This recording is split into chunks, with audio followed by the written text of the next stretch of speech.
আর মৃত্যু কাকে বলে? যখন আর পূর্বের কোন স্মৃতি মনেই থাকবে না, অত্যন্ত ভাবে বিস্মৃতি হয়ে যাব, এর নাম মৃত্যু। জন্ম কাকে বলে? অপূর্ব দেহ সংযোগ ইতি জন্ম। অপূর্ব মানে পূর্বে যে দেহটা ছিল না, এখন একটি নূতন দেহ আমি প্রাপ্ত হয়েছি, এর নাম জন্ম। মৃত্যু মানে মৃত্যুর অত্যন্ত বিস্মৃতি, সব ভুলে গেলাম, পূর্বের যা কিছু সব ভুলে গেলাম, এর নাম মৃত্যু। আর জন্ম মানে যে দেহটা অগ্রে বা পূর্বে ছিল না, একটি নূতন দেহের সাথে আমার যোগ হলো আত্মার, এর নাম জন্ম। এই যে জন্ম মৃত্যু জীব নিবাহের যে স্রোত, এই স্রোত কি করে থামবে? জন্ম এবং মৃত্যুর এই যে চক্র প্রবাহ, এটি কি করে থামবে? এটি আমাদের ভাগবত থেকে জানা উচিত। মৃত্যু সংসার, এই পুনঃ পুনঃ গতাগতি, পুনঃ পুনঃ জন্ম, পুনঃ পুনঃ মৃত্যু, এই গতাগতি নিষ্কৃতির উপায়। তো সেখানে বলা হয়েছে যে আমাদের একটা গতি পেতে হবে। খুব ধ্যান দিন, এই যে জন্ম মৃত্যু চক্র গতি, এই গতির থেকে একটা গতি পেতে হবে, যে গতিতে প্রবেশ করলে পুনরায় জন্ম মৃত্যু এই গতি প্রবাহে স্রোতে আসতে হবে। সে গতিটা কোন গতি? তদ্ধাম পরমাম গতি। অর্থাৎ যে পরম গতিতে গমন করলে আর এই পুনঃ পুনঃ জন্ম মৃত্যু চক্র কর্মফল ভোগ করতে হবে না, সেই পরম গতিতে প্রবেশ করতে হবে। যে গতিতে আসা যাওয়া করছে, এতে আসা যাওয়া ফুরাবে।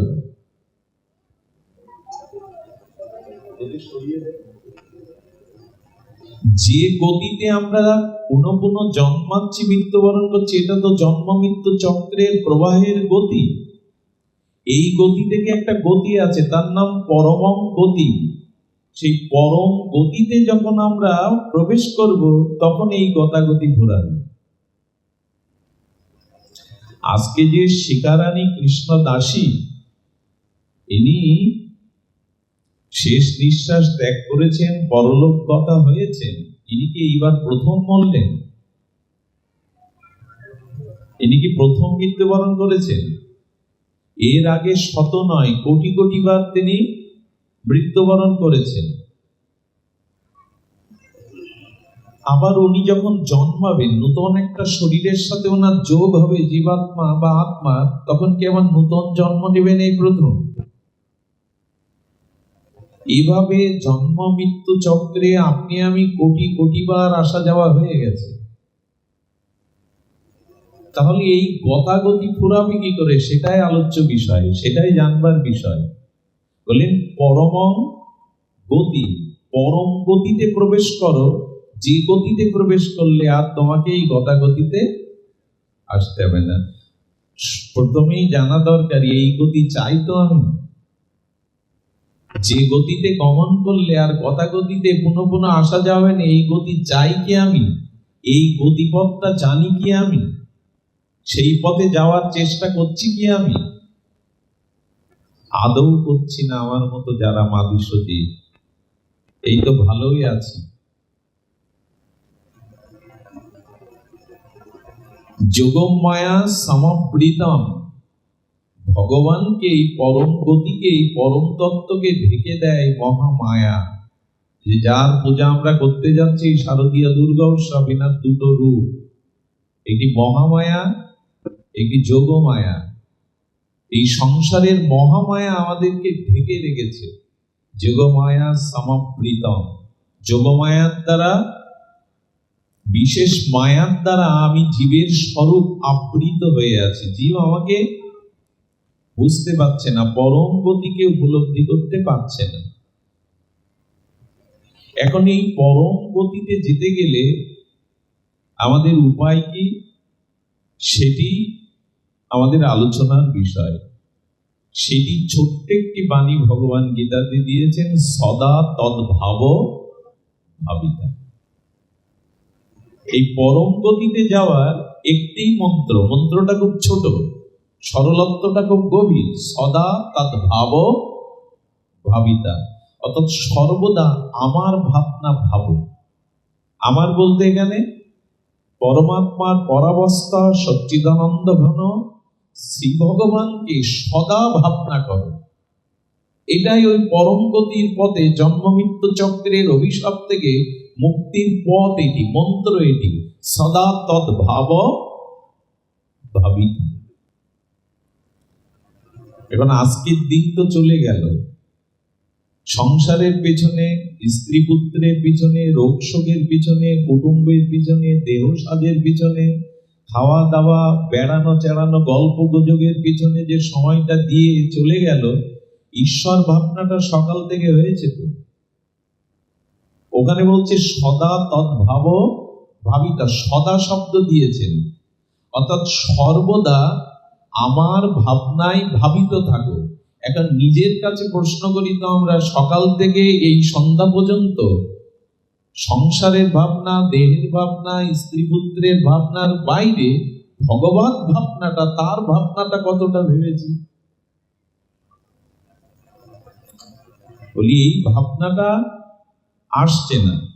জগৎবন্ধু সুন্দরের একটা সুন্দর শব্দ আছে, শূন্য থেকো না সদা স্মরণ বই, অন্য ভাবিও না গুরু গোবিন্দ বই।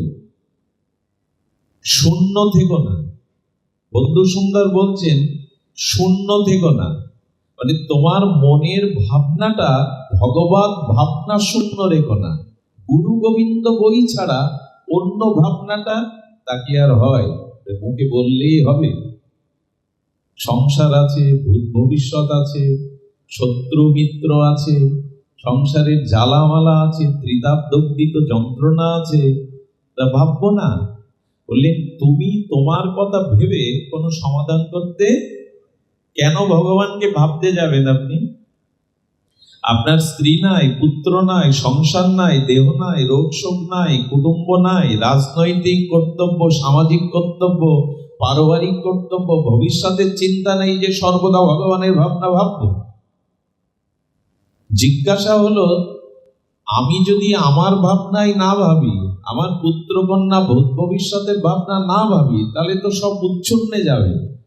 বললো না, তোমার ভাবনার দ্বারা কিছু হয় না। তুমি ভাবলে কোনো সমাধান করতে পারবে না। তুমি ভগবানকে, সেই পরম প্রিয়কে সর্বদা স্মরণ করো, ভাবনা করো। যদি তার ভাবনা তুমি ভাবতে পারো, তখন তার দায়িত্ব তোমার ভাবনাটা কাঁধে নেবে। সমাধান তো এখানে। ভগবানের ভাবনা ভাবতে গেলে আমার ভাবনা কে ভাববে? বলো তুমি তার কথা ভাবো, সে তোমার কথা ভাবছে। আচ্ছা, আমাদের কি প্রয়োজন তাকে আমরা জানি, মানে কিসে আমার মঙ্গল হবে, কিসে আমার কল্যাণ হবে। আচ্ছা, আপনি আপনার ললাটকে দেখতে পাচ্ছেন? চোখ দুটো আপনার ললাটের নিচে, আপনি আপনার কপালটা দেখতে পাচ্ছেন? এখানে কেউ দর্পণের সামনে ছাড়া এখন দুটো চোখ থাকতেও, চোখের উপরে কপাল থাকতেও দেখতে পাচ্ছেন? এমনি এক মুহূর্ত পর আমার জীবনে, আমার কপালে, আমার বিধিতে কি আছে প্রারব্ধে, এটা আপনি দেখতে, এক সেকেন্ড পর আপনার জীবনে কি ঘটতে যাচ্ছে তা যদি দেখতে না পান, তা আপনার ভাবনা ভেবে আপনি কি করবেন? বোঝা যায় কথা? তো আপনারা বিজ্ঞ শ্রোতা, আমার ললাটের নিচেই চোখ, অথচ আমি আমার নিজের ললাটটা, মানে আমার ভাগ্যটা, আমার কপালটা আমি দেখতে, তুমি যদি এক সেকেন্ড পর, এক মিনিট পর কি ঘটতে যাচ্ছ নিজে দেখতে না জানো, তো তুমি তোমার ভাবনা ভেবে কি করবে? তুমি আমার ভাবনা ভাবো, সদা তদ্ভাব ভাবিতা, তাহলে তিনি তোমার কথা ভাববেন এবং তার ভাবনাটা ভুল নাই। ভগবান আমার জন্য ভাবছেন, এই কথাটা ভাবলেই তো হৃদয়ে তিনি আমার কথা ভাবছেন। আচ্ছা, জগতের পিতামাতা দু চারটে পুত্র কন্যার মঙ্গল বা হিতের কথা ভাবে কিনা পিতামাতা? ভাবে কিনা? তো যদি জগতের পিতা পুত্র কন্যার জন্য এত ভাবে, তো পরম পিতা ভগবান তার সন্তান আমরা আমাদের কথা ভাবছেন না? এখন এই জন্য আপনার ভাবনাটা তাকে নিয়ে, তখন তিনি আপনার ভাবনা ভাববেন। সদা তদ্ভাব ভাবিতা। কিন্তু আমাদের ছন্দ কেটে যায়, তাল কেটে যায়, রাগরাগিনী কেটে যায়, ভগবানকে ভাবতে পারি না আমরা। সে নিত্য নিরন্তর অবিচ্ছিন্ন তৈলধারার ন্যায় ভগবানের ভাবনা আমাদের আসে না। আর ভাবনা না আসার মূল কারণ ভগবানের প্রতি আমার ভালোবাসা নাই, আসক্তি নাই, প্রীতি নাই, এই জন্য তার ভাবনা আসে না। এখন প্রশ্ন হচ্ছে, তার ভাবনা আসে না কেন? এই জগতে কেউ কারোর ভাবনা ভাবে না যদি তার প্রতি তার ভালোবাসা, অনুরাগ, প্রীতি না যায়। এখন আপনার চিত্তে নিত্য নিরন্তর ভগবানের নাম রূপ দিব্য লীলা স্মরণ হবে, ভাবনার জগতে ডুবে যাবেন। কখন হবে? যখন আপনি ভগবানের প্রতি আপনার অনুরাগ, ভালোবাসা, প্রীতি জন্মাবে। যে বস্তুর প্রতি আপনার অনুরাগ নাই, প্রীতি নাই, আসক্তি নাই, সে বস্তুর ভাবনা আপনার আসবে না। আচ্ছা, সন্তান বা শিশুগণ, কিশোরগণ খেলছে একসাথে, বন্ধু বান্ধব সখাদের নিয়ে খেলছে।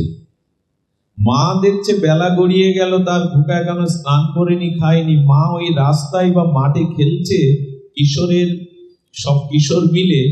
ওর মধ্যে সে কোন ছেলেটাকে ডাকবে মা?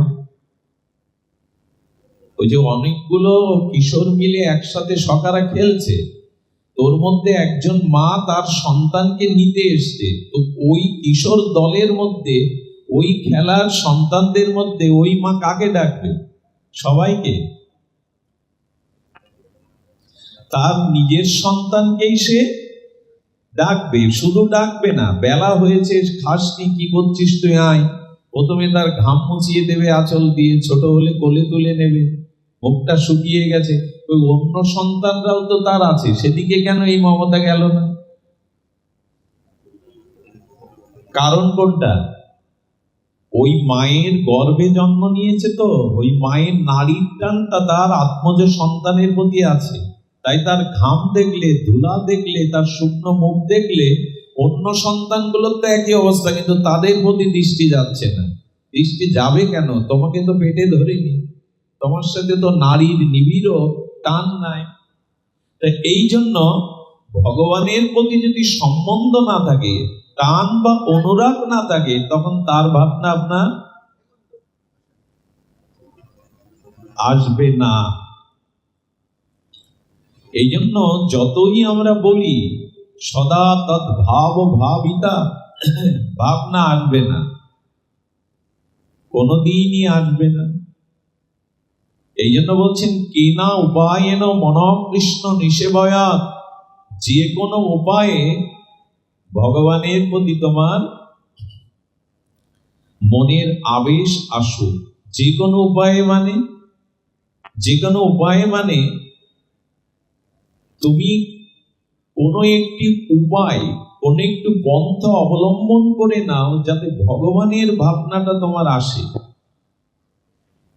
গোপীদের কামের দ্বারা এলো, কংসের ভয়ের দ্বারা এলো, শিশুপাল জরাসন্ধ তাদের দেশ বা হিংসার দ্বারা এলো, যেভাবে হোক তো এলো, কিন্তু যেভাবে হোক এলে হবে না, কারণ সেটি না পাওয়ারই মতো হবে, সেটি আস্বাদিত হবে না। এই জন্য ভগবানকে পেতে হবে প্রীতির দ্বারা, ভালোবাসার দ্বারা, অনুরাগের দ্বারা। এই প্রীতি, অনুরাগ, এক কথায় এর নাম ভক্তি।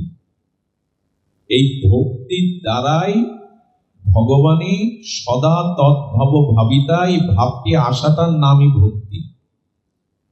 ভগবানের নাম রূপ লীলা চিন্তন নিত্য নিরন্তর আমার চিত্তে যখন স্ফূর্তি পাবে, নিত্য নিরন্তর ওই ভাবনার উদয় হবে, এরই নাম ভক্তি। আচ্ছা, ভক্তির সংজ্ঞা তো অনেক রকম।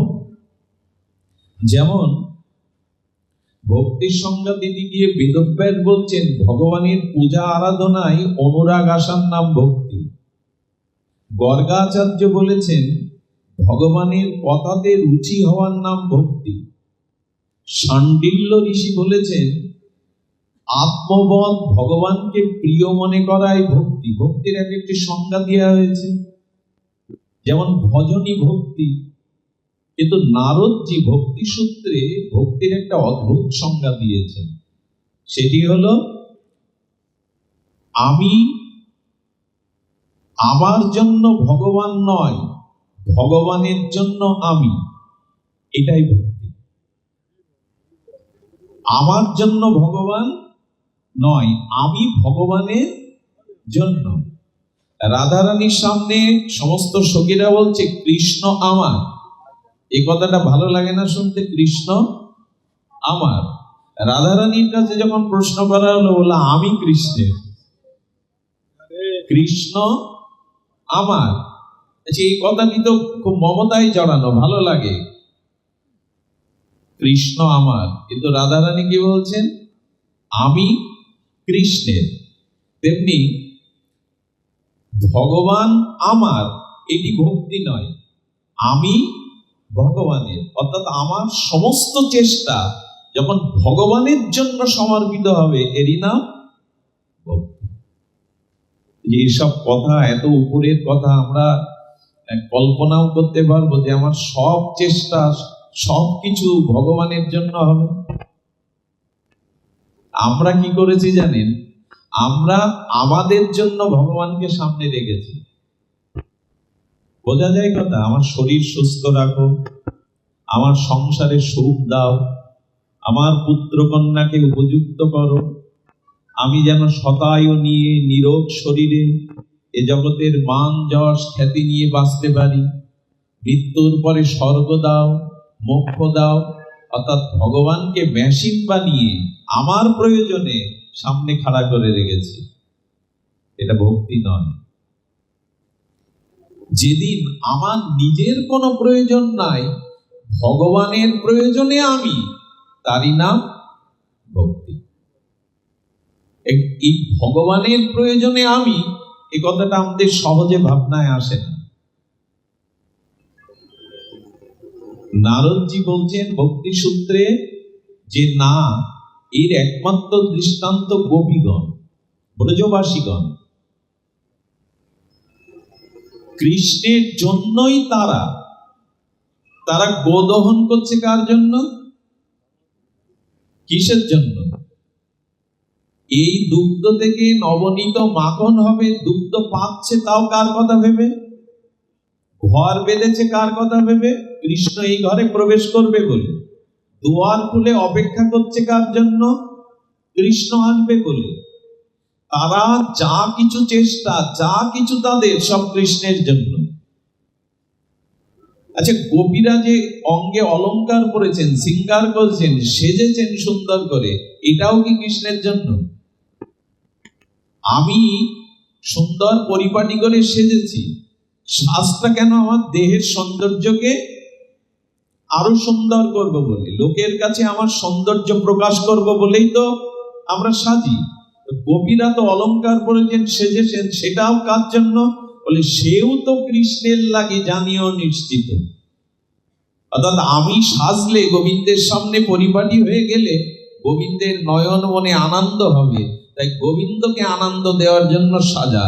দুগ্ধ দহন করছি কেন? এই দুগ্ধ গোবিন্দ সেবায় লাগবে বলে। ঘর বেঁধেছি কেন? এই ঘরে গোপাল আসবে বলে। ননি রেখেছি কেন ঘরে? ননি চুরি করতে আমার ঘরে আসবে বলে। তাদের ঘর স্বামীকে বলছে, শোনো, তোমার গলায় মালা দিয়েছি কেন জানো? কৃষ্ণের সাথে তোমার সম্বন্ধ আছে বলে, নাহলে মালা দিতাম না। তার মানে গোপীদের যা কিছু চেষ্টা, অর্থাৎ কৃষ্ণের জন্যই গোপীরা, গোপীদের জন্য কৃষ্ণ এরা বানায়নি তারা। আমরা ভগবানকে সামনে রেখেছি আমার জন্য, আমার সব মঙ্গল দেখো, আমার যা কিছু তুমি দেখো। তার জন্য আমি একথা ভাবতে পারলে আমার নিজস্ব কোনো কাজ থাকতো না, আমার নিজের কোনো ইচ্ছা অভিলাষ চাওয়া পাওয়া থাকতো না। দেখুন, প্রহ্লাদ মহারাজ ব্রজভক্তি পায়নি, শুদ্ধ ভক্তি পেয়েছিল, কিন্তু প্রহ্লাদের চাওয়াটা দেখুন, বারবার তখন নৃসিংহদেব ভগবান বলছেন একটা কিছু চাও, আমাকে দর্শন পাওয়াটা সাধারণ না, আমাকে যে পায় আমি তাকে কিছু না দিয়ে থাকতে পারি না। বলে বারবার যখন বিরক্ত করছো, বারবার যখন চাইতে বলছে এই বর দাও, কারো কাছে তোমার কাছে কোনো চাওয়ার ইচ্ছাটা যেন আমার হৃদয়ে না থাকে, তোমার কাছে কারো কাছে কোনো কিছু চাওয়ার ইচ্ছাটা যেন আমার হৃদয়ে। শুদ্ধ ভক্তির এই নমুনা, তাহলে ব্রজ ভক্তির কি নমুনা? শুদ্ধ ভক্তির নমুনা এই, প্রহ্লাদ মহারাজ বলছেন যে কোনো কিছু চাওয়ার ইচ্ছাটাও যেন আমার চিত্তে, বীজ না থাকলে বৃক্ষ জন্মাবে কি করে, সেই বীজটাই মেরে দাও, কোনো কিছু চাওয়ার ইচ্ছা যেন না। ওরা কোথায় আর আমরা কোথায়? কিছু মনে করবেন না, বিজ্ঞান বা প্রযুক্তি এখন এত উন্নত হয়ে গেছে যে পৃথিবীর ধূলিকণার সংখ্যা বিজ্ঞানীরা কোনোদিন যন্ত্রের দ্বারা গুণে বলে দিতে পারবে, আকাশে তারা নক্ষত্রের সংখ্যাও তারা বলে দিতে পারবে, কিন্তু মানুষের হৃদয়ে কামনা বাসনার সংখ্যা, এটা বিজ্ঞান কোনোদিন গুণে বলতে পারবে না। এত বাসনা, এত কামনায় তাড়িত পীড়িত আমরা, আমাদের আর সদা তদ্ভব ভাবিতা। আমরা তো স্বপ্নেও ভগবান দেখি না, স্বপ্নেও বাঘ তাড়াচ্ছে, আগুন লেগেছে, পড়ে যাচ্ছি খাদে, গাড়ির অ্যাক্সিডেন্ট, এই দেখি। অনেক জন্ম তো এইগুলির সাথে জড়িত। রাধা মাধবের স্বপ্ন কি দেখবো, বৃন্দাবনের স্বপ্ন, নীল যমুনার স্বপ্ন কি দেখবো? ভাবি তো এই জন্মে না, অনন্ত জন্মে সংসারের কথা ভাবি, কামনা বাসনার কথা ভাবি, তা স্বপ্নেতে কি আসবে? যা ভাবি তাই আসবে। এই জন্য ভাবনার পথটা পরিবর্তন করতে হবে। আমার জন্য ভগবানকে যেন সামনে না রাখি, ভগবানের জন্য যেন আমি নিবেদিত হতে পারি, এটির নাম ভক্তি। তো দেখুন, ভক্তি ভগবানকে সর্বস্ব সমর্পণ করে দিয়ে সুখী করতে চায়, আনন্দ দিতে চায়। আর আমি যে কথা পরশুদিন বলেছিলাম, যে দেখুন আরেকটি জিনিস হলো মানুষের হিত চান। আচ্ছা, গীতায় কি বলা আছে? সর্বভূতে হিতে, ওখানে বলতে পারত সর্বভূতে সুখীরতা, কিন্তু ওখানে কি বলছেন? সর্বভূত হিতে রতা। অর্থাৎ সবার হিত কামনা করো, সবার হিতের চিন্তা করো, সুখের চিন্তা করতে যেও না। হিত না হলে সুখ কোনোদিন, অপরের ক্ষতি করব, অপরের সর্বনাশ করব, তো আমার হিত হবে? এই জন্য তুমি যখন হিতের চিন্তা করবে তখনই সুখ আসবে, কিন্তু সুখের চিন্তা করলে হিত আসবে না। এই জন্য গীতায় বলছে সর্বভূতে হিতেরতা। ভগবানের শব্দাবলীগুলো অনেক গভীর তাৎপর্য বহন করে। এখন আমরা দেবর্ষিবাদ নারদের এই যে ভক্তির সংজ্ঞা, ভগবানের আমি, রাধারানী যেমন বললেন, সবাই বলছে কৃষ্ণ আমার, ঠাকুরানী বলছেন আমি কৃষ্ণের। তো আমরা কবে তার হতে পারবো? তার জন্যই আমার সর্বস্ব অর্পণ করতে পারবো। আমি গতকাল একটু আস্বাদন দিয়েছিলাম, গোপীদের ভাবনা দেখুন, সকালে উঠেই কৃষ্ণ দর্শনের জন্য তাদের চোখের পিপাসা, তাদের চোখ যেন বারবার সেই পিপাসাক্ত হচ্ছে, নয়ন মেলে কখন লালাকে দেখব। এখন গোবিন্দকে দেখতে গেলে কোন একটা কারণ নিয়ে তো নন্দ মন্দিরে যেতে হবে, যশোদা মন্দিরে যেতে হবে। এক গোপী ঝুড়ি নিয়েছে, ঝুড়ি নিয়ে যশোদার অঙ্গনে নন্দ মন্দিরে এসে বলছে, মা যশোদা একটু গোবর দরকার। সকাল বেলায় কি দরকার? গোবর দরকার। যশোদা বললে, তো বৌমায় গোবর নেওয়ার জন্য আবার অনুমতি লাগে? নবলক্ষ ধেনু গোবর তো পড়ে আছে, নিয়ে যাও। আসলে কি গোবর নিতে এসছে? গোপীরা কি জন্য এসছে? কৃষ্ণ দর্শনের লালসায় নন্দ মন্দিরে এসছে, কিন্তু এটা হেতু তো লাগবে। আমাদের হেতু ভগবানের কাছে যায় আমাদের স্বার্থের জন্য, আর গোপীরা আসছে কিসের জন্য? হেতুকে সাথে নিয়ে, উদ্দেশ্য গোবিন্দ দর্শন। গোপীরা বলছেন সংসারকে ফাঁকি দাও, তাতে খুব ক্ষতি হবে না। সংসার ফাঁকি দিয়ে গোবিন্দের কাছে যাও, তাতে বরঞ্চ মঙ্গল বা হিত হবে। কিন্তু ভগবান ফাঁকি দিয়ে সংসারের কাছে যেতে যেও না, এতে জড়িয়ে যাবে। আমরা এর উল্টে নিয়েছি। ভগবান পাওয়া হোক আর না হোক, জন্ম মৃত্যু এড়াতে পারি আর না পারি, সংসার ঠিক করি। এত বছর ধরে সংসার ঠিক করা গেছে তো? সংসার ঠিক হয় না, সংসার ঠিকভাবে গড়া যায় না। এই অনিত্য সংসার, এটা কালের দ্বারা কবলিত প্রারব্ধ কর্মভোগের সংসার। এখানে আমার মনের মতো কিছু হবে না, কিন্তু ভগবান আমার মনের মতো হবে। ভগবানকে আমার মনের মতো করতে পারবো, আর কাউকে আমার মনের মতো করতে পারবে না। এত প্রিয়জন বলেন, এই শিখারানী যখন চলে গেল, বলে গেল তো আমি অমুক দিন অমুক সময় চলে যাব তোমাদের ছেড়ে, বলে গেছে তো? বলে গেছে, কথা বলেন না কেন? আমি যাকে এত ভালোবাসি, যাকে সর্বস্ব দিয়ে ভালোবাসি, সে যাওয়ার সময় বলে যায় তো আমি চলে যাচ্ছি। যে আপনাকে বলেই গেল না, তার জন্য জীবনের সব দিয়ে দিলেন, একবারও মনে করলো না যে এই মানুষটা ভালোবেসে সর্বস্ব দিয়েছে, তাকে বলে যায়। আচ্ছা, কোথায় যাচ্ছে বলে গেল তো? কেউ বলে যায় যে আমি কোথায় যাচ্ছি, তো যাওয়ার বেলায় বলে গেল না, কোথায় যাচ্ছি বলে গেল না, সে আপনার আপন কি করে আপন? তার জন্যই সর্বস্ব দিয়ে দিলে। কিন্তু গোবিন্দ বলছেন যে আমার জন্য সর্বস্ব দিয়েছে, আমি বলে দিতে পারি সে কোথায় যাবে, কখন যাবে। আমি তার জন্য দাঁড়িয়ে থাকি, তাকে নেওয়ার জন্য। আব্রহ্ম ভুবনালোকা পুনরাবর্তিন সহার্জুন। আমি দাঁড়িয়ে থাকি তাকে নেওয়ার জন্য, তাকে পার করার জন্য। ওই মেয়েটাকে কথা বলতে নিষেধ করো। কথা বলছো কেন? উঠে যাও, যদি কথা বলার থাকে উঠে যাও।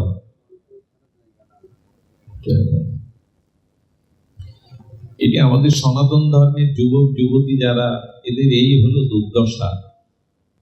এদের পারিবারিক ভাবে আমরা ধর্ম চর্চা অনুশীলন শেখায়নি। গর্ভে থাকতে মায়েরাই হরিনাম করেনি, শাস্ত্র পড়েনি।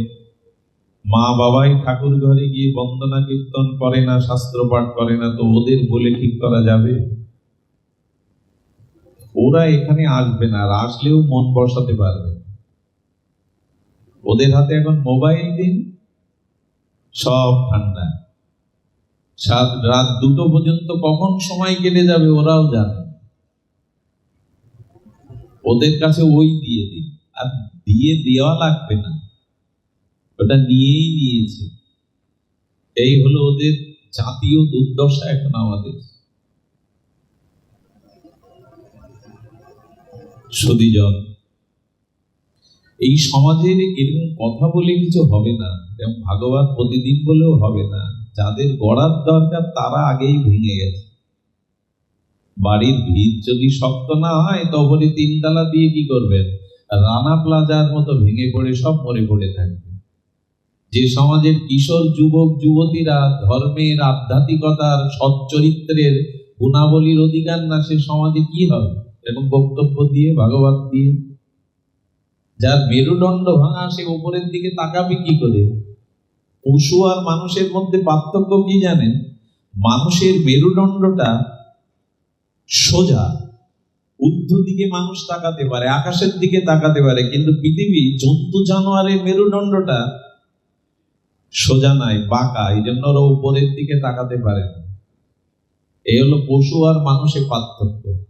মানুষের দৃষ্টিভঙ্গি অনেক উপরে যেতে পারে, দেবতাদেরও উপরে। তবেই তো তুমি মানুষ, কিন্তু আজ দৃষ্টিভঙ্গি কোথায়? এই জন্য আমাদের এই হিন্দু সমাজে আজকে যে প্রবাহ চলছে, পূজা পার্বণ, যাগ যজ্ঞ, সেগুলি দেখবেন যুবকহীন, যুবতীহীন, কিশোর কিশোরীহীন।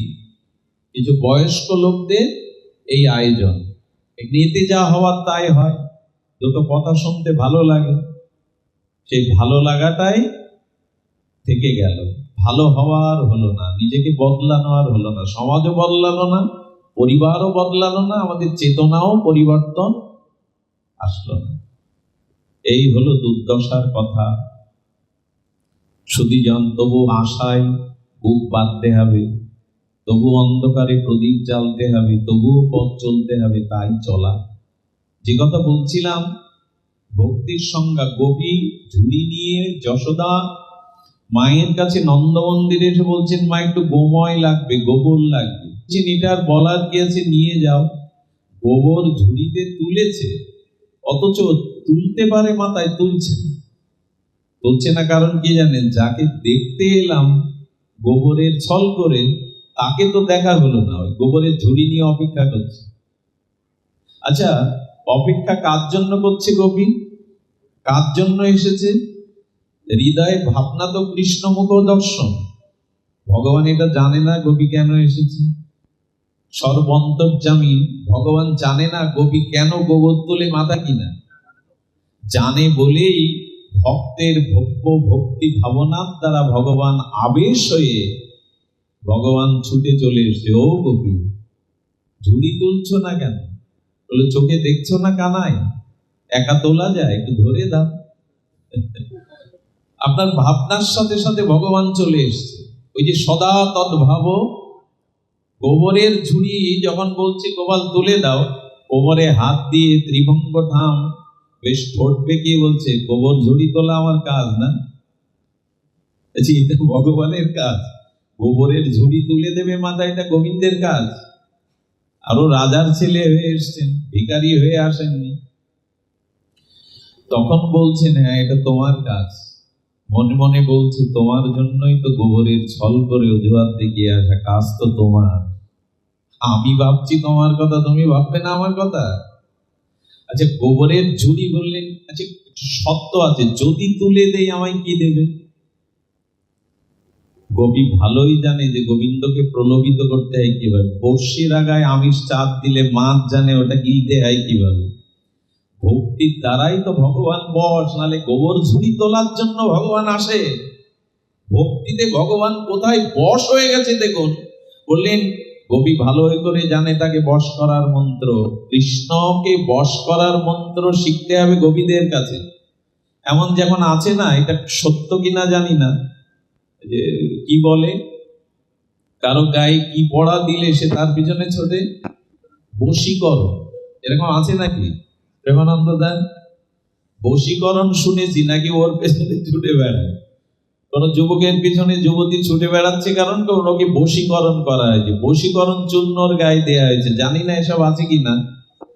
গোপীদের কাছে কৃষ্ণ বশীকরণের মন্ত্র আছে, সেটাই দেখাচ্ছেন ভাগবত। এই দেখো বশীকরণের কি মন্ত্র। গোবিন্দ বশীভূত হয়ে গোবর ঝুড়ি তোলার মন্ত্র বলছেন বশীকরণ। দেখো কানাইয়া, দেখো লালা, ঝুড়ি যতবার তুলে দেবে ততবার এক মুঠো করে মাখন পাবে। আপ্তকাম পুণ্যকাম স্বয়ং ভগবান, যিনি ক্ষুধা তৃষ্ণার ঊর্ধ্বে, তিনি এক মুঠো মাখনের জন্য গোবর ঝুড়ি তুলে দেওয়ার জন্য ব্যস্ত হয়েছে। দেবে তো এক ঝুড়ি তুলে দিলে, এক মুঠো দেবে তো মাখন? বলে হ্যাঁ, ওরা জানে প্রলোভন কিভাবে দেখানো যায়। আসলে মাখনের বিনিময়ে গোবর ঝুড়ি গোবিন্দ তুলবেন কেন? ওটা মাখন ভাবলে ভুল হবে। ওই গাবি দহনের সময়, দুধটা ঘোল করবার সময়, দধি করবার সময় কৃষ্ণ সেবায় লাগবে, এই ভাবনাতে দুগ্ধ দহন করেছেন, এই ভাবনাতে দই পেতেছেন, তাহলে ওটা কি আর দই মাখন আছে? ওটা তো গোবিন্দময় হয়ে গেছে। ওই জন্য বলছেন, এক মুঠো মাখন দেব এক ঝুড়ি তুলে দিলে। গোবিন্দ তখন কোমর বেঁধে লেগে গেছে। বলছেন, ওই ঝুড়িটা রেখেই আবার কৃষ্ণকে দর্শনের জন্য আবার খালি ঝুড়ি নিয়ে চলে আসছে। তখন বলছে, দেখো যতবার ঝুড়ি নেবে এক ঝুড়ি করে, আমি তো অঙ্কে খুব কাঁচা, কত ঝুড়ি নিলে আর কত মুঠো মাখন, এটা তোমার অঙ্ক জানা নেই। আমি একটা কথা বলি আপনাদের, আমাদের গোবিন্দ অঙ্কে খুব কাঁচা। আমাদের ব্রজনাথ, ব্রজ জীবন নয়ন বর্ধন, গোপীদের নয়নের বর্ধন, হৃদয়ের ধন, গোবিন্দ অঙ্কে খুব কাঁচা। গোবিন্দ বলেন আমি একটাই অঙ্ক বুঝি, 16 আনা আমায় দাও, আমিও 16 আনা তোমায়। এর বাইরে গোবিন্দ জ্যামিতি খুব বোঝেন না, বা অঙ্ক ভূগোল ইতিহাস খুব বোঝেন না। তুমি 16 আনা আমায় দাও, আমি 16 আনা, এই অঙ্কই গোবিন্দ বোঝেন। তা গোপীদের বলছেন কয় ঝুড়ি গোবর তুললে আর কয় মুঠো মাখন আমাকে দেবে, আমি তো গুনতে শিখিনি। কবিরা বললেন তাহলে এক কাজ করি, তুমিও যেমন ভালো গুনতে জানো না, আমরাও এক একটা গোবর ঝুড়ি তুলবো আর এক একটা গোবরের বিন্দু তোমার ললাটে বিন্দু করে দেব, শেষে গুনে দেব কয় মুঠো মাখন পাবে। আচ্ছা, গোবরের সিঙ্গার করছে গোপীরা, কিভাবে গোবিন্দ ভক্তিতে বশ হয়ে গেছে যে গোবর দিয়ে পারবেন আপনি গোবিন্দকে সিঙ্গার করতে? ভক্তিতে ভগবান কিভাবে বশ হন, দেবশিবর তার দৃষ্টান্ত দিচ্ছে। এই দেখো, একমাত্র ভক্তিতে বশ, এক এক ঝুড়ি গোবর তোলে আর গোবরের বিন্দু করে সিঙ্গার করছে। এইভাবে মুখ ব্যাপী, ললাট ব্যাপী গোবরের বিন্দু দিয়েছে। আচ্ছা, গোবরের বিন্দু দিলে গোবিন্দের কমল বদন, সুন্দর বদন মানাবে তো? কি মনে হয় মা? গোবর দিয়ে বিন্দু দিয়ে সিঙ্গার করলে মানাবে তো? বলে আমাদের সন্তানদের না মানালেও গোবিন্দের বদনে যা পড়বে তাই সুন্দর হয়ে যাবে। গোবিন্দের বদনে যদি বিষ দেন বলে অমৃত হয়ে যাবে, পুতনার গেল। কিছু মনে করবেন না, শাড়ির দোকানে এখন শাড়ি পছন্দ করা খুব সমস্যা। 30-40টা দেখিয়ে ফেলে দোকানদার। শারদীয় দুর্গাপূজায় স্ত্রীর প্রেয়সীর জন্য শাড়ি কিনতে যাওয়া একটা, এই জন্য আজকাল বাবারা যায় না কিনতে, মায়েদের পাঠায়, নাও টাকা। 40-50টা, তার 4-5টা দোকান আমি ঘুরতে পারবো না। এক বেটা শাড়ি দেখিয়েছে 50টা, পছন্দ হয় না। তখন দোকানদার বলছে কিছু মনে করবেন না, আপনার স্ত্রী গার রং কেমন বলবেন, দেখতে কেমন বলবেন? বললেন খুব সুন্দরী পরিষ্কার। বলে তাহলে আর দেখতে হবে না, সুন্দরী পরিষ্কার যখন যে হয় একটা কালার নিয়ে যান, সব মানাবে। ওখানে যা দেবেন সব মানাবে। আমার গোবিন্দতে আপনি যা দেবেন তাই মানাবে। আরে পুতনার বিষ, পুতনা গোবিন্দের অধর, পুতনার স্তন সামান্য একটু স্পর্শ করেছিল, তাতে পুতনার চিতা থেকে এক দিব্য অপার্থিব গন্ধ ভেসে আসছিল। ব্রজবাসীরা ওই গন্ধ নিচ্ছে বাতাসে। ওইরকম বালঘাতিনী রুধির সোনা অপবিত্র পুতনার দেহ চিতা হতে সুগন্ধ আসে। হলো গোবিন্দ একটু অধর স্পর্শ করেছে, তাতে পুতনার দেহটা এত প্রসাদী হয়ে গেছে যে চিতা থেকে এই দিব্য গন্ধ প্রবাহ আসছে। তাহলে গোবিন্দকে যা দেবেন সেটাই হবে সুন্দর। আমরা কোন জায়গায় দিতে হয় এটা শিখিনি। এই জন্য ভগবানকে আপনি কামনা নিয়েও তার কাছে যান, ওটাও একদিন সুন্দর হয়ে যাবে। অকাম সর্বকাম বা মোক্ষকাম উদারথি, অর্থাৎ তোমার কামনা থাক, নিষ্কামতা থাক, ভগবানের কাছে যাও, ওইখানে সব সুন্দর হয়ে যাবে। মা যশোদা এসে দেখছে সমস্ত গোবরের বিন্দু ফোটা। আরে কানাই, আরে লালা, কে তোকে গোবর পরালো? বললো ওই যে মাখনের লোভ দেখিয়েছে, মাখন দেবে তাই গোবরের বিন্দু গুনতে পারি না, দিয়েছে। মা যশোদা হেসে বাঁচে না। আর ব্রজবাসীদের ভাবও মা বিভাবিত হয়ে যায়। এই হলো তাদের ভব্য ভাবনা। তারা এমনি করে নিত্য নিরন্তর নিজেদের সবকিছু গোবিন্দের জন্য সমর্পিত করেছে। একেই বলে সদা তদ্ভাব ভাবিতা। তো আসুন আমরা এই ভাবনার জগতে যেতে গেলে আগেই বলেছি ভক্তি চাই। আর এখানে ভালো করে শুনুন, কর্মের দ্বারা এটা হবে না, যোগের দ্বারা এটা হবে না, এমনকি জ্ঞানের দ্বারাও এটা হবে না। একমাত্র ভক্তির দ্বারাই, ভক্তি রসেই সদা তদ্ভবভাবিতাই চিত্ত তদ্গত প্রাপ্ত হয়ে যাবে। চিত্ত আক্রান্ত হবে একমাত্র ভক্তির দ্বারা। এটা কর্মের দ্বারা, এই কথাটি শোনার জন্য অনুরোধ করছি। সংক্ষিপ্ত আলোচনা, তার মধ্যে এই কথাটি আজকে আমাদের বিশেষভাবে প্রাণিধান যোগ্য, আস্বাদন যোগ্য। জ্ঞান কর্ম যোগের দ্বারা গোবিন্দকে বশীভূত করা যাবে না, রসে ডুবানো যাবে না। আর ওই রসে সদা তদ্ভব ভাবিতা চিত্ত আক্রান্ত হবে না, একমাত্র ভক্তি ছাড়া হবে না। বলে কর্মের দ্বারা কেন হবে না? বলে দেখুন, যে জিনিসে মানুষ আনন্দ পায়, যে জিনিসে মানুষ রস পায়, যে মানুষ তৃপ্তি পায়, সেই জিনিসটা বারবার চাই, সেই জিনিসটা নিত্য নিরন্তর চাই। এমনকি মানুষের যে স্মৃতির মধ্যে সুখ আছে, আনন্দ আছে, প্রীতি আছে, সেই স্মৃতিটাকে মানুষ আঁকড়ে ধরেও পর্যন্ত বেঁচে থাকে। থাকে নাকি না? পূর্বের কোন স্মৃতি যেটা তার আনন্দময় স্মৃতি, সেই স্মৃতিকে সে মন্থন করে কিনা? অর্থাৎ চিত্তে যেটি আনন্দ দেয়, প্রীতি দেয়, সেই স্মৃতি বুকে নিয়েও মানুষ বেঁচে থাকে। কোথাও না কোথাও সুখ আসবে বলে মানুষ দুঃখকে সহ্য করতে থাকে। কোথাও না কোথাও দিনের সূচনা হবে বলে রাতটাকে কাটিয়ে দেয়, যে রাতের শেষে ভোর হবে বলে। তো যে জিনিসে প্রীতি, যে জিনিসে আপনার সুখ আনন্দ আছে, একমাত্র ভক্তিতে ছাড়া পূর্ণ আনন্দ, অখণ্ড আনন্দ কর্মেও নাই, যোগেও নাই, জ্ঞানেও নাই। আগেই বলেছি, যেখানে অতিরিক্ত সুখ, আসক্তি, আনন্দ এগুলি আছে, সেখানে চিত্ত আক্রান্ত হবে, স্মৃতি আকারে হলেও হবে। কিন্তু এটা ভক্তিতে ছাড়া পরিপূর্ণ চিত্তে আনন্দ জ্ঞানে নয়, যোগে নয়, কর্মেও নয়। কিন্তু আমরা পড়ে রয়েছি এই তিনটেতেই। আমার মতো অনেকেই পড়ে রয়েছি। বেশিরভাগ 99% মানুষ এখন কর্মের মধ্যেই আবদ্ধ হয়ে আছে। কর্মযোগ প্রয়োজন, কর্ম প্রয়োজন না এমনটা নয়, কিন্তু আমরা যারা সংসারী গৃহী, আমাদের কর্ম কতদিনের? অনেকের হাই উঠছে, চোখে নিদ্রা চলে আসছে। খেয়াল করে দেখুন, সংসার আপনাকে কতদিন করতে বলেছে ভগবান? আচ্ছা, এই প্রশ্নটা সবার কাছে গিয়ে আলাদা আলাদা করুন তো। সংসারের দায়িত্বটা আপনার কাঁধে, সংসার ভাবনাটা, সংসারের দায়িত্বটা কতদিন করতে বলেছেন ভগবান? 4টি আশ্রমের মধ্যে বলছেন 50 থেকে 55 যখন তোমার বয়স হবে, তোমার ছেলে বা মেয়ে সন্তানগণ যখন একটু উপযুক্ত হবে, এদের উপরে ভাত দিয়ে এবার অবসর নিয়ে ভগবানের ভজনে প্রবেশ করো। এই পর্যন্তই তোমার সংসারে অধিকার। এর পরে যদি সংসারকে আঁকড়ে ধরে থাকতে চান, উচ্ছিষ্ট হয়ে থাকতে হবে। লোকের, অন্যের গালি, অভিশাপ বয়ে আপনাকে সংসারে থাকতে হবে। জেনে নিন, যে অভিশাপটা এখন প্রতি সংসারেই বইছে বৃদ্ধ বিদ্যারা।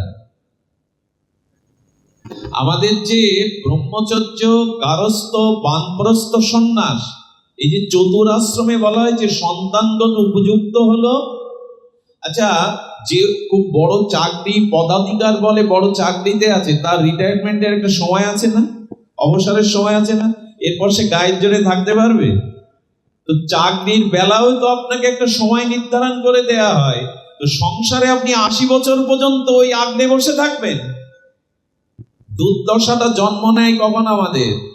যখনই সন্তানগণ উপযুক্ত হলো 50-55, তখনই কানের কাছে চোট পাকলো, ভগবান সংকেত দিয়ে এলো এবার ছাড়ার সময় হয়েছে, দায়িত্ব দেওয়ার সময় হয়েছে, এবার পিছিয়ে আসো। কিন্তু আমাদের যত বেশি বয়স হয়, তত সংসারে আরো জড়িয়ে যায়। সমস্যাটা তো এইখানেই তৈরি করলাম আমরা।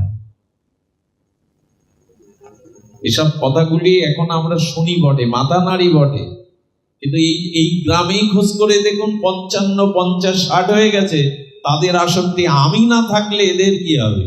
উনিই যেন কর্তা, উনিই যেন সবাইকে ঠিক রেখেছেন। আপনি না থাকলে এই সংসারের কারো কোনো ক্ষতি হবে না, হয়নি আজ পর্যন্ত। কারণ আপনার সন্তান সন্ততি পরিবারের কর্তা ভগবান, তাদের প্রারব্ধে যা আছে কর্মফলে আপনি না থাকলেও তারা পাবে। ওদের দিন চলে যাবে তুমি না থাকলেও, তুমি কর্তা নও। কাকে বোঝাবেন? যত বয়স হয় তত আসক্তি আমাদেরকে কল্যাণ করবে, আমাদেরকে উদ্ধার করবে। আমরা তো আগ্রেই বসে আছি। আমাদের দুর্দশা তো ওই। এক ব্যক্তি মারা যাচ্ছে, প্রাতঃস্মরণীয় বন্দনীয় চরণ শ্রী মুরারি মোহন দাস বাবাজি মহারাজ বলেছিলেন, একজন তামাকের ব্যবসা করতো, প্রায় 150-200 বছর আগের ঘটনা। তখন ব্যাংক ব্যালেন্স ছিল না, টাকা পয়সা কি করতো জানেন? টাকা পয়সাগুলো ওই যে তখন মুদ্রা ছিল, রৌপ্য মুদ্রা, স্বর্ণ মুদ্রা, এইগুলো মেঝেতে করে ভান্ডে করে মাটির তলে সিঁড়ির মধ্যে, ব্যাংকের ব্যাংকিং ব্যবস্থা তো ছিল না, ওইভাবে মুদ্রাগুলো রেখে দিত। 3 ছেলে বাইরে থাকে, বাবা তামাকের ব্যবসা করে, গলায় শস উঠেছে, তাদের টেলিগ্রাম বা সংবাদ দেওয়া হয়েছে পত্রে, তারা বাড়ি এসে দেখছে বাবা তো মরবে, আগে জিজ্ঞাসা করছে বাবা বলো সেই মুদ্রাগুলো কোথায় পুঁতে রেখেছে? ব্যাংক নেই, ওদের খোঁজ খবর ওই পাড়ার লোক 2-4 জন যারা ছিল বলে দেখো বাবা মরে যাচ্ছে, ওদিকে খেয়াল নেই, বাবা কোথায় ভাণ্ড পুঁতে রেখেছে ওইটাই, কিন্তু বাবার গলায় তো শেলস্যা জড়িয়ে গেছে, ও স্বর করে বলতে পারছে না। তখন কবিরাজ ডেকেছে যে বাবার গলার শক্তি সরবে কি করে, অন্তত বলে যাক, গ গ গ গ এরকম করছে। তখন কবিরাজ এসে বলছে তপ্ত গরম ঘি টানতে হবে, খুব গরম করে, তাহলে শেলস্যাটা নড়বে। বলে এতে কিন্তু গলা পুড়ে যেতে পারে। বলে একটু পরে তো পুড়বে চিতায়, তার আগে যদি শেলস্যা সরে গিয়ে গলে যেতে পারে, আপনি গরম ঘি দেন, তাতে অসুবিধা নাই। গরম ঘি টেনে দিয়ে বলল বটে, তবে কি বললো জানে? যখন গগা করছে, পাড়া প্রতিবেশীদের ওরা বোঝাচ্ছে ছেলেরা বাবা গোবিন্দ বলতেই চাইছে, গোয়া মানে গোবিন্দ বলতেই চাইছে, কিন্তু কি বলে মারা গেল জানেন? গোপুর 50। তামাকের ব্যবসায় গোপুরের কাছে 50 টাকা পেত তৎকালীন সময়, ওই চিন্তায় এসে ঘিরে ধরেছে। গোপুর 50, পাড়ার লোক এই বলতে বলতে গেল সারা জীবন গোপুর গোপুর করলে মৃত্যুর সময় আর গোবিন্দ আসবে না, গোপুরই আসবে। তা আমরা যা ভাবছি চিন্তা করছি, আমাদের আর সদা তদ ভাব ভাবিতা জং জং বাপি শরং ভবং তেজিতন্তে কলেবর আমাদের হয়েছে। আমাদের যা হয়েছে তা আমরা ভালোই জানি, কি ভেবে মরবো আর কি গতি হবে। এই জন্য বলছেন যে কর্ম কতদিন। আগেকার দিনে কাশিতে যেতে বলতো, মনে আছে আপনাদের? ধৃতরাষ্ট্র দুর্যোধনের অন্ন খাচ্ছিলেন, বিদুর এসে এমন আঘাত করলেন, লজ্জা নেই তোমার? তুমি জন্মান্ধ, তুমি জ্ঞানান্ধ, যারা 100 পুত্র মারল তোমার বৌমাদের বৈধব্য বেশ দিল, তাদের অন্ন বসে বসে খাচ্ছ, নির্লজ্জ। বিদুর তো মহাত্মা, বিদুর তো ভক্ত, ধৃতরাষ্ট্রকে এমন গালি দিল, সঙ্গে সঙ্গে বলল আজ রাত্রেই কেটে পড়ো। ধৃতরাষ্ট্র গান্ধারীকে নিয়ে বিদুর চলে গেল নৈমিষারণ্যে তপস্যা করবার জন্য। সংসারে আমি আপনাকে লিখে দিতে পারি স্টাম্পে, 50-60 পরে এই পুত্র কন্যা যাদের সংসারে থাকবেন, অভিশপ্ত হয়ে থাকতে হবে, উঠতে বসতে আপনাকে গ্লানি নিয়ে বাঁচতে হবে। এই বাঁচবার জন্য আসেননি আপনি। একটু গতিটা বাড়ান, অন্যদিকে গতি বাড়ান। এখান থেকে এখনই মরলে তুলসী তলায় নামাবে আপনার। আর কত আবেগ, কাঁথাটা দুর্গন্ধ হয়ে গেছে, বাবা এতদিন পড়েছিল, কাঁথা দাও, বালির দাও, ছাতা দাও, জুতো দাও, হাতের আংটি দেবে তো? বাবা এগুলি খুব ভালোবাসতো, এগুলো সাথে দিয়ে দাও, ছাতা দাও, লাঠি দাও, কাঁথা দাও, এ তো হাতের আংটি, ওইটা কান্নার মধ্যে খুলে নিয়ে ঘরে তোলো। কি চালাকি এই সংসারের মানুষের, অথচ ধরতে পারে না, বুঝতে পারে না, মনে করে এরাই সব। এই জন্য আসক্তি শূন্য জাগিয়ে সংসার করো। আমাদের 50 যাদের বয়স হয়েছে, 60 ছেলে মেয়ে বড় হয়েছে, এই বাণী মানবেন না। পাহাড়ের বুকে ঢেলা ছুড়লে কি হয়? ঢেলাটাই ভেঙে যায়, পাহাড়ের কি হয়? তো বিল্বমঙ্গলের এই শাস্ত্রীয় কথাগুলোই পাহাড়ের ঢেলা ছড়ার মতো। শুনতে ভালো লাগবে, কেউ পালন করবেন না। পালন করলে কি আর গ্রামে চণ্ডী মণ্ডপে রাস্তার ধারে 80 বছরের বুড়োরা তাস পিটায় বিকাল বেলা? বয়স হয়ে গেছে 70-60, তাস পিটাচ্ছে, আর ওর পাশে 8-10 জন থাকে, সাহেব মার ট্যাক্কা মার বলি। হাতে তাস থাকার কথা ওই লোকটা। এই চেতনা আজ হারিয়ে ফেলেছি আমরা।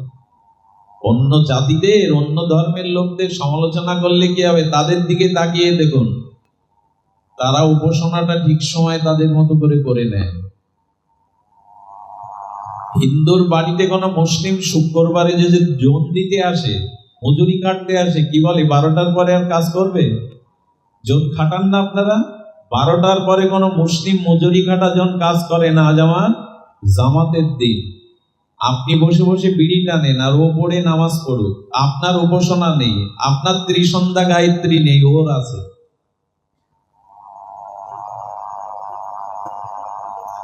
এই জাতির দুর্দশা এই।